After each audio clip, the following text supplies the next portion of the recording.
दोस्तों, आज शरद पूर्णिमा है।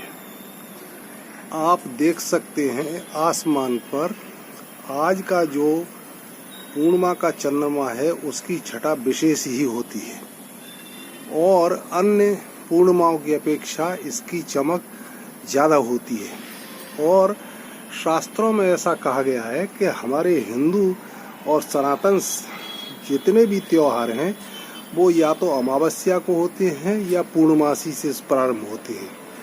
तो आज जो है ये शरद पूर्णिमा का चंद्रमा इसलिए कहा गया है कि आज के दिन से हमारा ऋतु परिवर्तन होता है।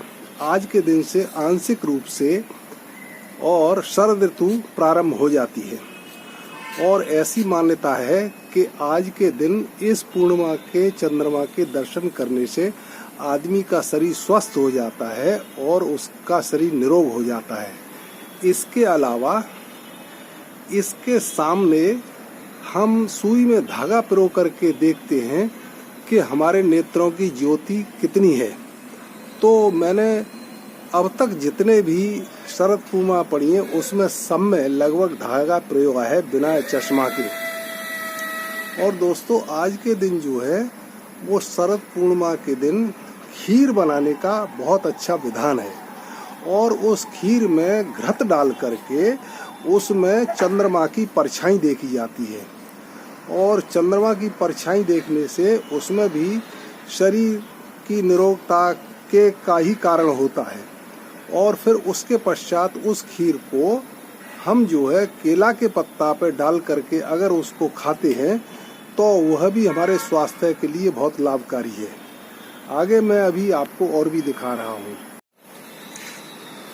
तो दोस्तों, आप ये देख रहे हैं कि आज के शरद पूर्णिमा की छटा विशेष ही और निराली है और इसकी चमक जो है अत्यधिक और पूर्णिमाओं से ज़्यादा है। मेरी पत्नी ने आज जो है ऐसा विधान है कि आज के दिन खीर बनाने का बहुत अच्छा प्रावधान है। तो आज मेरी पत्नी ने बहुत अच्छी मेवा डाल करके खीर बनाई है और उस खीर में अगर हम जो है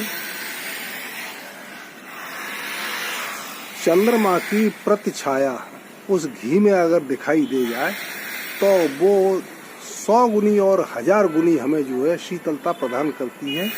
हमारा जो चंद्रमा है वो मन का देवता कहा गया है।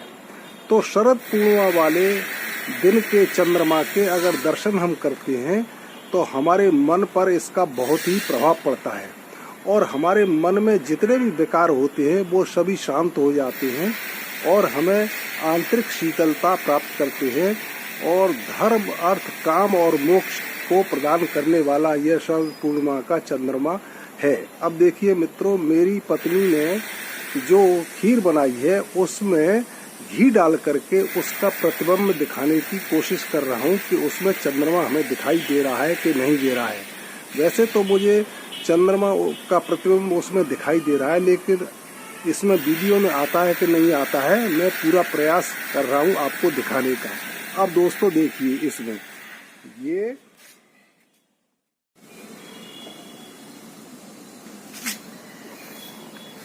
दोस्तों आप देख सकते हैं इस पात्र में खीर बनी हुई है और इसमें हमने, आपने देखा होगा, इसमें पीला पीला दिखाई दे रहा है, वो हमने घृत डाला है। तो घृत जो है वो प्रेम का प्रतीक बताया गया है, आनंद का प्रतीक बताया गया है। तो चंद्रमा के एक तो मन का देवता है और अगर उसमें घृत डाला जाता है तो मन आनंदमय हो जाता है। इसका तात्पर्य यही है। हमें प्रकृति के साथ अपना सामंजस्य बना के रखना चाहिए और जो है प्रकृति का सहचर्य से, प्रकृति का अनुकरण और पृथ्वी का सौंदर्य और पृथ्वी का शुभ नज़ारा हमें अपने जीवन में भी उतारना चाहिए। इसी कड़ी में मैं आपको इस पात्र में घृत में चंद्रमा का प्रतिबिंब दिखाने की कोशिश कर रहा हूँ। अब दिखता है कि नहीं दिखता है, आप देख सकते हैं। देखिए दोस्तों, बीच में इसमें मक्खी जैसा चंद्रमा का प्रतिबिंब दिखाई दे रहा है। ये देखिए, ये दोस्तों बिल्कुल साफ दिखाई दे रहा है, आप देख सकते हैं इसको। ये घृत में चंद्रमा का प्रतिबिंब दिखाई दे रहा है जो बहुत ही शुभ होता है। और दोस्तों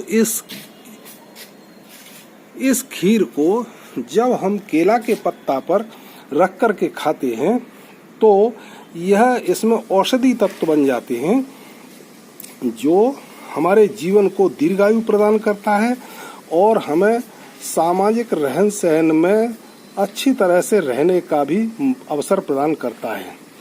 अब हम आगे जो है वो केला के पत्ता पर रख करके खीर खाते हुए आपको दिखाएंगे। नहीं वो चल रहा है।